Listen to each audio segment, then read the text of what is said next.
My family ambushed me at dinner to announce that my golden sister would inherit everything in the will, despite my having financially supported them for a decade. My parents set down their carving knife and fixed me with a cold stare. "You're out of the will. Not a penny for you." "Fine," I said, my voice steady as I pushed my plate away. "Then don't count on another dollar from me." I stood, the chair scraping loudly against the floor, and walked out. That's when their revenge ignited. I adjusted my rearview mirror as I pulled onto the I-5, the hum of my hybrid cutting through the Seattle drizzle. At 36, I had carved out a solid life as an architect, award-winning designs, a sleek downtown loft, and a quiet pride in my independence. But the call from my mother 2 days ago had rattled me. "We miss you," she had said, her voice softer than I'd heard in years. "Come to Portland for dinner Friday. Let's fix things." I had hesitated, my thumb hovering over the decline button. For over a decade, my family parents, Mark and Susan, sister Chloe, and the golden child, my sister Emma, had only reached out when their bank accounts ran dry.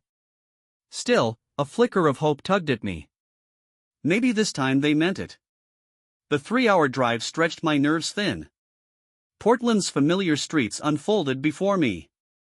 I passed the craftsman house I had helped save from foreclosure, and the diner where I had wired money for Chloe's emergency rent.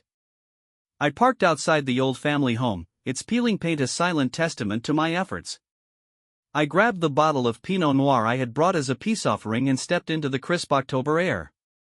The porch light glowed, promising warmth. I knocked, and Susan opened the door, her smile tight but welcoming. "Ethan, you made it." Mark waved from the kitchen, apron on, while Chloe and Emma lounged at the table, scrolling their phones. The smell of roasted chicken filled the air. For a moment, I let myself believe this could be a new start. I set the Pinot Noir on the table, the clink of the bottle against wood blending with the soft chatter.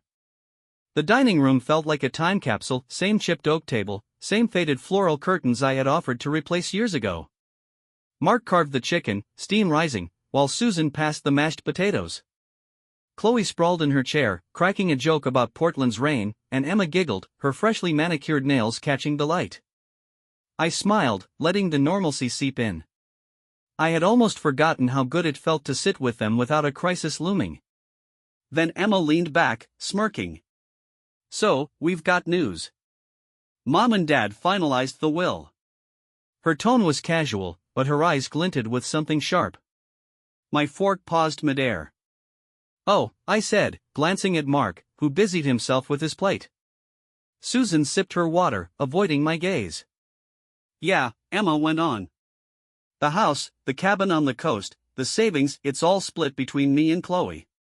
She popped a piece of chicken into her mouth like she had just commented on the weather. Chloe twirled a strand of hair, her lips curling into a half-smile. My stomach dropped. "What about me?" My voice came out quieter than I intended.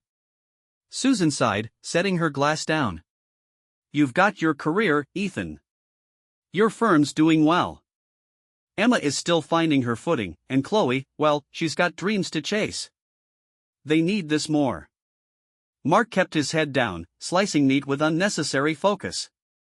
"Need it more?" I echoed, heat creeping up my neck.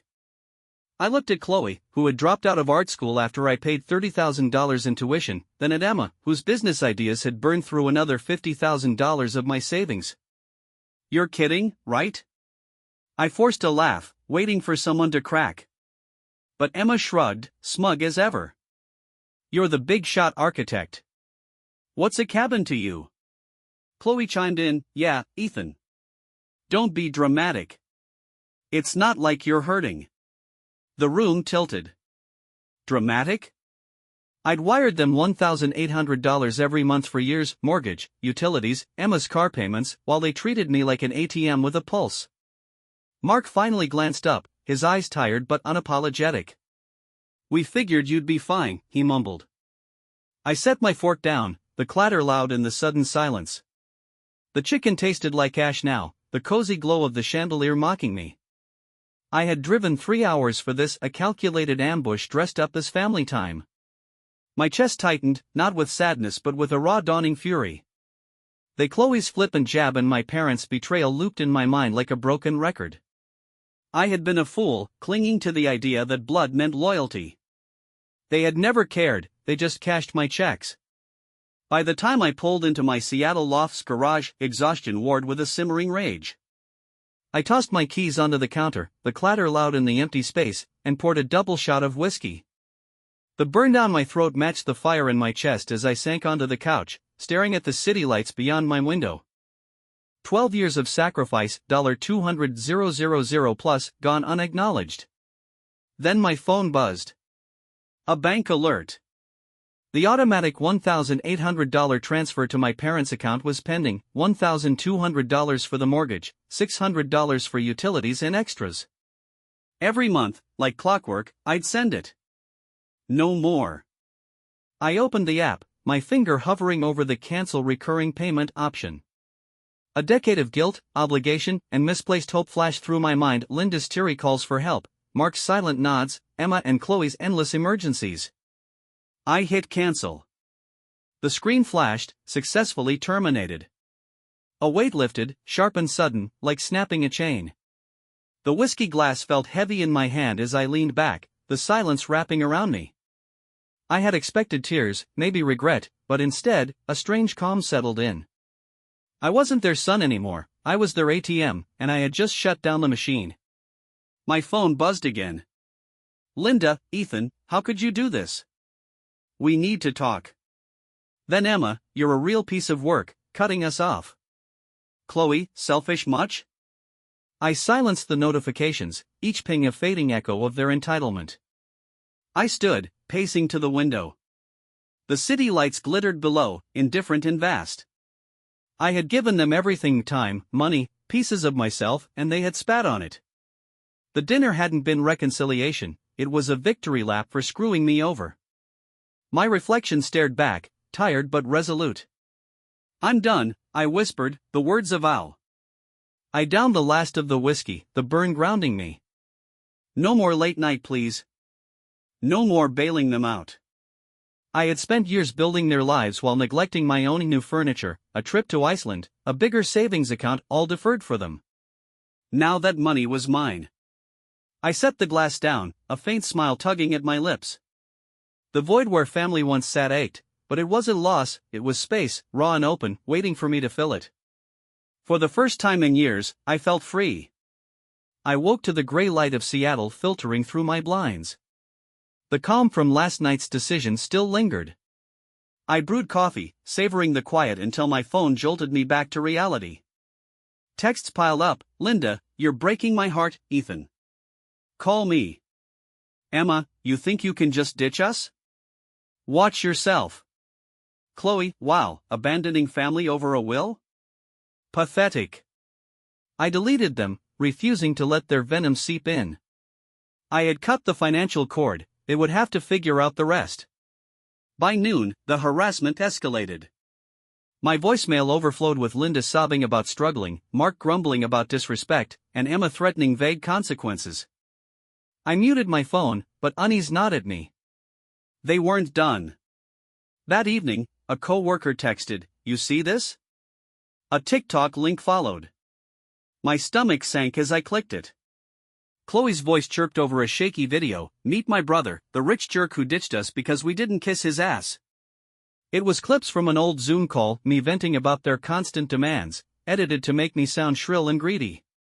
Text overlay screamed, "He cut us off."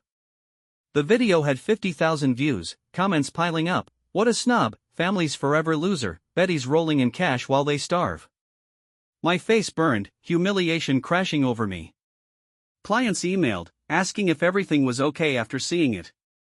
My hard-earned, pristine reputation was cracking. I recognized Chloe's petty handiwork, but the public shaming stung deeper than I'd expected. I paced my loft, fury mixing with shame. They couldn't just let me go, they had to drag me down. I screenshot the video, hands shaking, debating a response. But before I could, my phone buzzed again, a notification from my apartment security app. I opened it, rewinding the footage from that afternoon. There, at 2:17 p.m., a figure in a black hoodie limped. Then I opened my banking app. The $1,800 I would have sent this month now sat in my account. They had lost their grip, and I would make damn sure they felt it. This wasn't just backlash, it was war, and I wasn't backing down. I stood in my loft's kitchen, the Seattle skyline muted by a drizzle that matched my mood. The slash tires sat in my garage, a $900 bill already paid, and Emma's small claims lawsuit loomed like a dark cloud. My lawyer, Sarah, had the security footage and was building a counter case. But the audacity of it, $50,000 for emotional distress? Not at me. I had given them everything, and they had turned it into a weapon.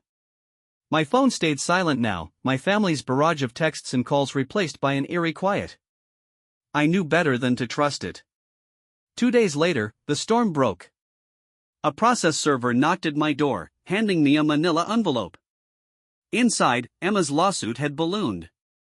Now it was a civil claim in Superior Court, alleging I had breached a verbal contract to support the family indefinitely.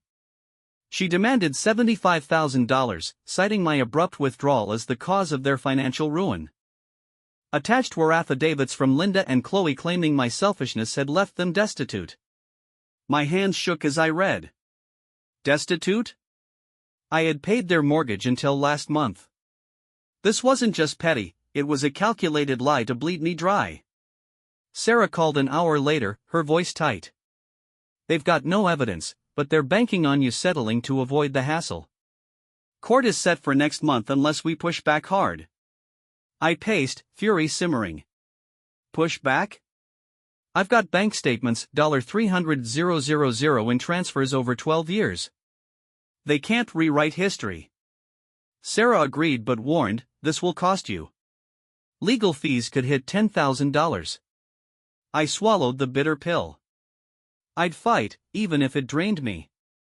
That night, the retaliation turned physical again.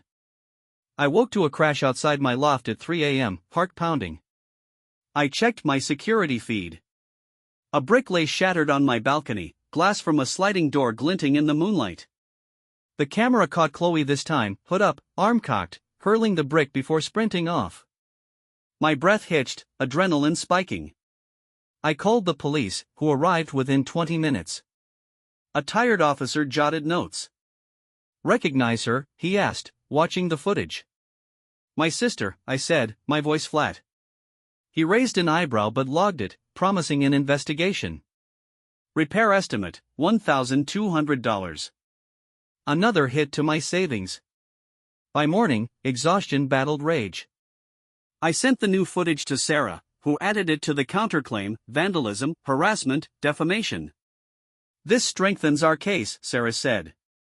"But they're unhinged. Stay sharp."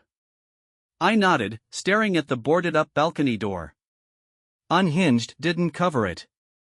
They had gone from guilting me to attacking my life, tires, reputation, now my home. I pictured Chloe's sneer, Emma's limp, my parents' crocodile tears in court. They thought I'd buckle under the pressure, that I'd pay to make it stop.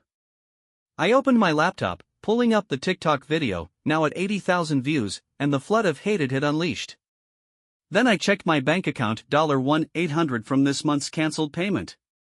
A small buffer against the mounting costs. I wasn't rich, just stable. Every dollar I'd kept from them was now a lifeline. My jaw tightened. They had misjudged me. I had spent years bending for them, but this Ethan, the one they'd pushed too far, wasn't going to break. I'd fight, not because I wanted revenge, but because I deserved peace. The legal bills stung. The broken glass cut deeper. But I stood firm. They had started this war, I would finish it. I sat at my kitchen counter, the boarded-up balcony door a stark reminder of Chloe's brick. My laptop glowed with Sarah's latest email, counterclaim filed. Defamation, vandalism, harassment. Court date in 3 weeks. We've got them. The bank statements, $300,000 in transfers over 12 years, sat printed beside me, a paper fortress against Emma's lies. The security footage of Chloe and Emma's attacks was uploaded, irrefutable. My savings had taken a hit, $12,000 in legal fees, repairs, and rising, but I wasn't retreating. They had pushed me into a corner, now I'd pushed back. I opened Instagram, fingers hovering over the keyboard. The TikTok video still festered online, painting me as the patter of rain. My phone buzzed, a Venmo notification, $20,000 from Mark and Susan, tagged settlement. No note, no apology. I stared at it, then transferred it straight to a charity for exploited caregivers. I didn't need their hush money, I needed them gone. The TikTok video faded into obscurity. My clients stopped asking questions, and my life settled. They had lost their power, and I had gained mine. For once, the fight felt worth it. I leaned against my newly repaired balcony railing, the Seattle skyline twinkling below as dusk settled in. The court victory still hummed in my veins. Emma and Chloe's fines, their lawsuit shredded. The $20,000 from my parents rerouted to charity. I had blocked their numbers after the transfer, severing the last thread. The silence was deafening at first, a void where their demands once echoed, but it morphed into peace. I had won more than money, I had won my life back. With the $1,800 monthly drain gone, my bank account breathed again. I signed up for a kayaking class on Lake Union, the paddle slicing through water a balm to my frayed nerves. I bought a canvas and paints, splashing colors late into the night, something I'd never had time for. At work, a co-worker, Maya, noticed the shift. "You're lighter," she said over coffee. Our chats turned to hikes, then dinners. Maya's quiet warmth was a stark contrast to the family I had shed. One evening, her hand brushed mine, and I didn't pull away. I hadn't sought love, but it found me, untainted by expectation. Whispers trickled back through old friends. Linda was now busting tables at a dive bar, her spa days were a memory. Mark was hauling lumber at a hardware store, his silence no longer cushioned by my checks. Emma was jobless, hawking her startup ideas online to note-takers. Chloe's Instagram posts, once glossy with borrowed luxury, faded to grainy selfies, her follower count dwindling. They struggled, but I felt no pain. They had built their ruin, not me. I stood on the balcony, a mug of tea warming my hands. The legal scars, $12,000 in fees, stung less now, offset by the freedom they had bought. I had once driven to Portland, chasing a family that never existed, but cutting them loose had unshackled me. Kayaking, painting, Maya's laughter, it was all mine, owed to no one. The will's exclusion, once a knife, had become a gift, slicing away their hold. I sipped my tea, the city lights a constellation of possibility. They had tried to break me, tires, bricks, lies, but I had risen stronger. I smiled, small but real. Justice wasn't just the court's ruling, it was this, living for myself, finally free. I stood on a windswept bluff overlooking Puget Sound, the late autumn sun casting gold across the waves. A year had passed since that Portland dinner, since the will sting had unraveled my old life. I had kayaked here with Maya, our laughter bouncing off the water, a thermos of coffee shared on the shore. The memory warmed me more than the drink. I had once thought family was a fixed star, unshakable, eternal. But mine had been a black hole, swallowing my light. Losing it wasn't defeat, it was rebirth. I traced the path back, the shock of exclusion, the fury of their lies, the weight of $300,000 I'd poured into them. The TikTok video, the slashed tires, the brick through my glass.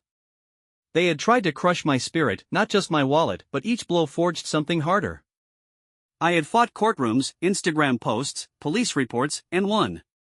The $20,000 my parents sent wasn't victory, donating it was. I didn't need their scraps. I built my own foundation, brick by brick, with no one else's name on it. Maya's voice broke my reverie. "You're quiet today." I turned, smiling. Just thinking.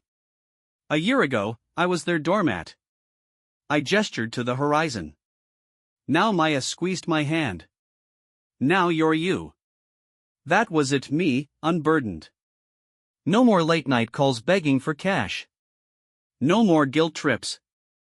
I traveled to Iceland last month, stood under the northern lights, my breath stolen by beauty I'd once deferred for them. My loft brimmed with half-finished paintings, each stroke a reclaiming.